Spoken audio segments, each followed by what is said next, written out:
I'm Catholic, and I joke about it because I don't know enough about my own religion. Like 2 weeks ago, I was at church with my nephew, and he's 5, and he goes, Uncle Mike, why does a priest have to sing to the cracker?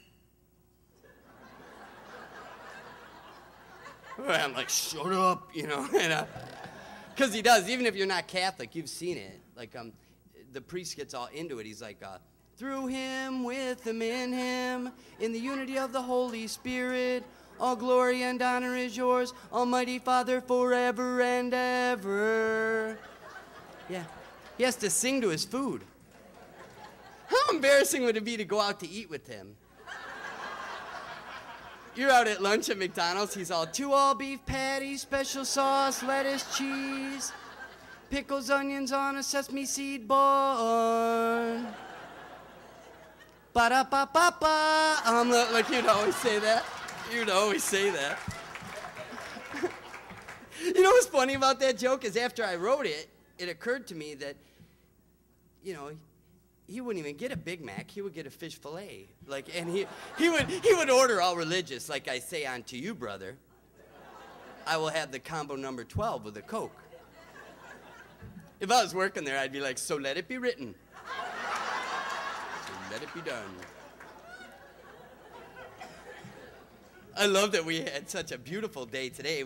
I'm mad at the weathermen, though. Do you notice how they are never right?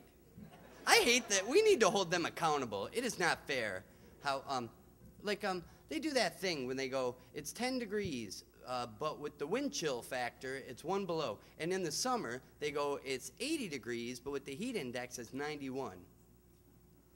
You can't just change stuff. Like, what kind of job is that? I have things in my life I would change. Like, I was married before, and my ex-wife was really pretty, and my friends, they won't let it go. They're like, God, dude, why'd you split up with her? She was so hot looking, she was a 10.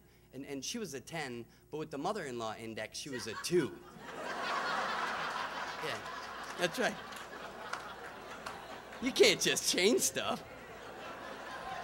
It would be awesome if you utilized it. Like say, for example, you start work at 8, but now it's 10:30, and your boss calls you, and they're like, dude, come on, it's 10:30. Where the heck are you? You say, look, it might be 10:30 there. With the hangover factor, it's still 5 o'clock here. You tell them that. You're like, yeah. I think so. So, my new wife and I had our first fight, which is not bad. We've been together for a couple years, but my ex-wife and I fought all the time. Like, we would fight because I hate her. And no, I'm just serious. So anyway, no, that's not nice.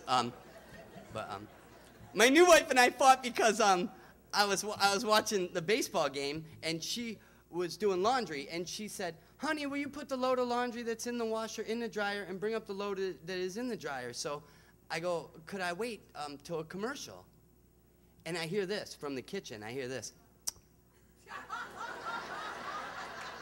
You know what that means? That my whole life I've heard that sound. My teachers have done it to me, and my mom would do it to me. Never my wife.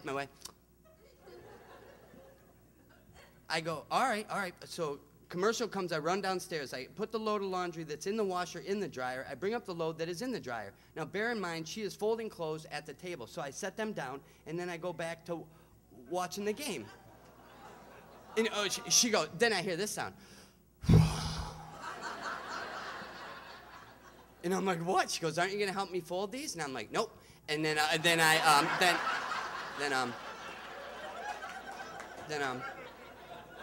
but now, women can get you. They have the ability to remember everything and get you. They make plans in their head 10 steps ahead of anything human men are even capable of. And before my butt hit the couch, she said, oh, did you remember to empty the lint trap? And I go, yeah, yeah. 40 minutes later, she comes and stands in front of the TV, and she is very upset. And I only know that because I tried a man noise. I go, shh.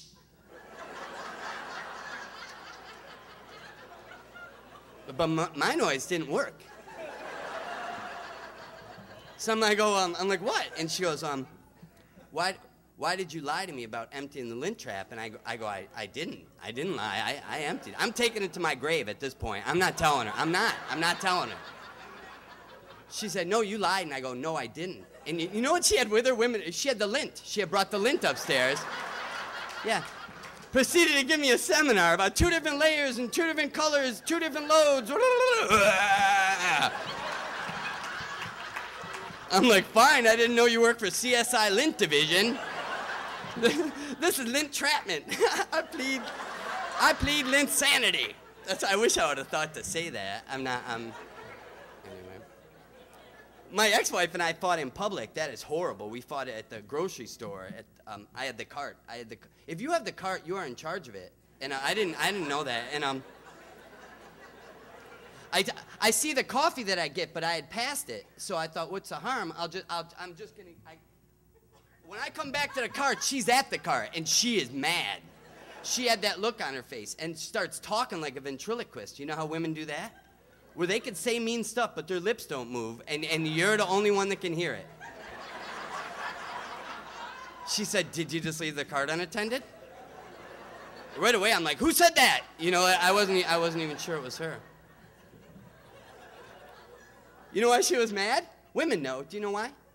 Her purse. She goes, my frickin' purse is in there. I go, I didn't leave it in there. You did. My wallet's in my pocket. I didn't throw it in the cart. That's what I told her.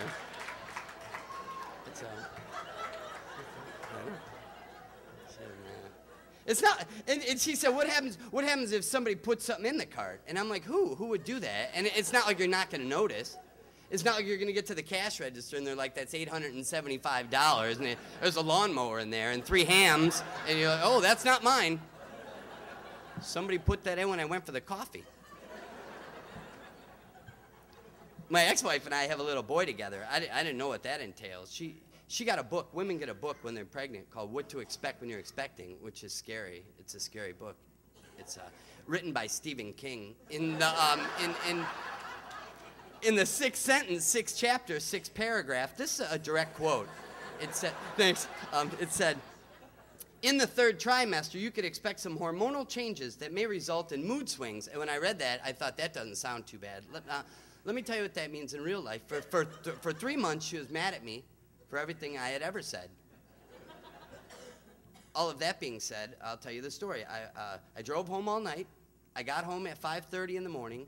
I want to preface this part of the story by saying ordinarily my ex-wife wasn't mean, but she was in the middle of a hormonal mood swing.